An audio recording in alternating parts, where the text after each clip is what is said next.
নমস্কার, আমি আশালতা। আজকে আমি আপনাদের আলু, ফুলকপি, গাজর, মটরশুঁটি দিয়ে একটা রেসিপি করে দেখাবো। এই রেসিপিটা ভাত, রুটি, লুচি, পরোটার সাথে আপনারা খাবেন। আশা করছি দারুণ লাগবে। তো চলুন দেখে নেওয়া যাক এই রেসিপিটা কিভাবে বানাতে হবে। তো আলু, মটর, ফুলকপির তরকারি বানানোর জন্য প্রথমে আমি কড়াইয়ে সর্ষের তেল দিয়ে দিচ্ছি। এবার আমি এই তেলের মধ্যে দিয়ে দিচ্ছি ফুলকপিগুলো একটু ভেজে নেব।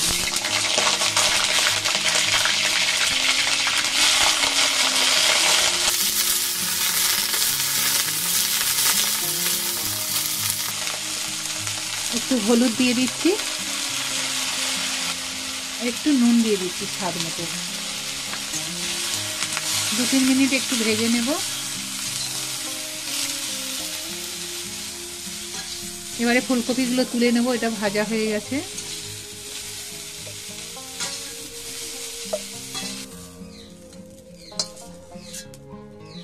এবারে এই তেলের মধ্যে আলু ভেজে নেব। 2টো আলু নিয়েছি।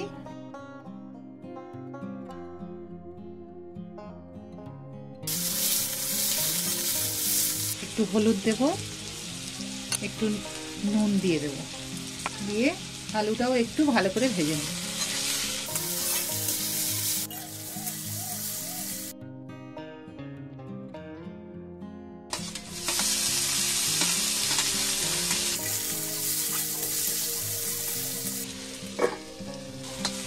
আলু আর গাজরটা ভেজে নিয়েছি। এখানে আমি 80% মতন ভেজে নিয়েছি। এবার তুলে নেব। এবার আমি এই তেলের মধ্যে দিয়ে দিচ্ছি একটা তেজপাতা, একটা শুকনো লঙ্কা, জিরা, আর দিয়ে দেবো এখানে আমি 2টো পেঁয়াজ কেটে নিয়েছি, এটা দিয়ে দেবো।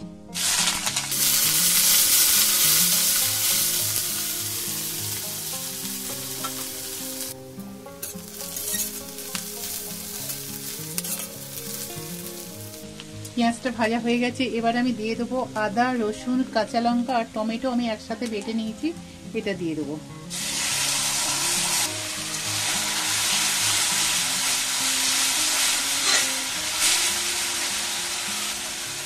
এবারে কিছু শুকনো মশলা দিয়ে দেবো।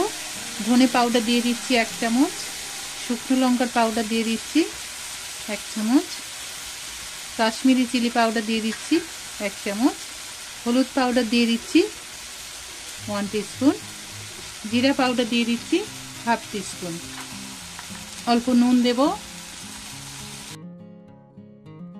যতক্ষণ না তেল ছাড়ছে এটা ভালো করে কষে নিতে হবে।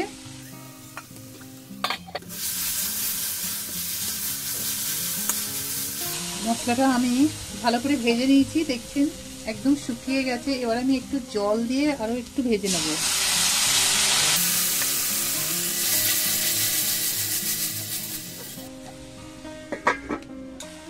এবার আমি এখানে দই নিয়েছি 2 টেবিল স্পুন, এটা জল দিয়ে আমি একটু ফেটিয়ে নিয়েছি, এটা দিয়ে দেবো।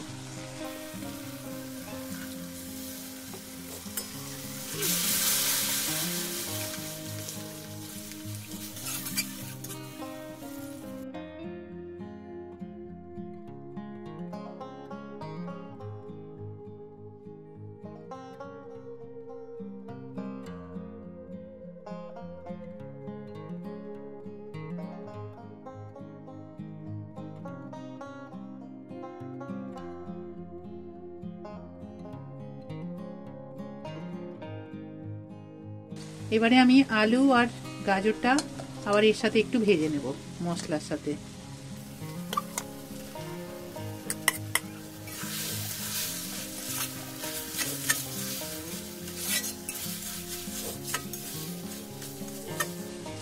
এবার ভেজে রাখা ফুলকপিটাও দিয়ে দেবো।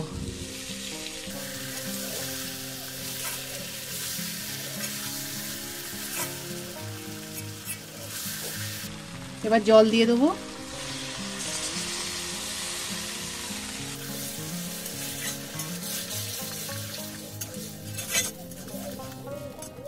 এবার এটা ঢাকা দিয়ে 5 মিনিট রান্না করব।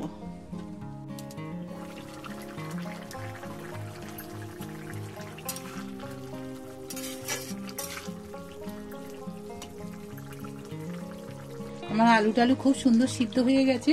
এবারে নামিয়ে নেব। নামানোর আগে দিয়ে দেবো একটু কসুরি মেথি এটা রোস্ট করা কসুরি মেথি পাউডার,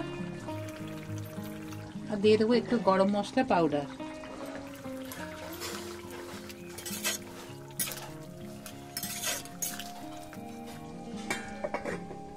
এটা 2 মিনিট পরে নামিয়ে নেব। তো এইভাবে আপনারা আলু, গাজর, ফুলকপি, মটরশুঁটি দিয়ে এই রেসিপিটা বানাবেন, আশা করছি দারুণ লাগবে।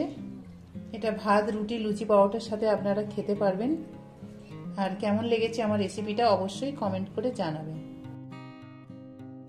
আমার এই রেসিপিটা যদি আপনাদের ভালো লাগে তাহলে লাইক করবেন, শেয়ার করবেন, সাবস্ক্রাইব করবেন, আর আমার বেল আইকনে ক্লিক করবেন, তাহলে নতুন নতুন ভিডিওর সাথে আপনারা আপডেট থাকতে পারবেন।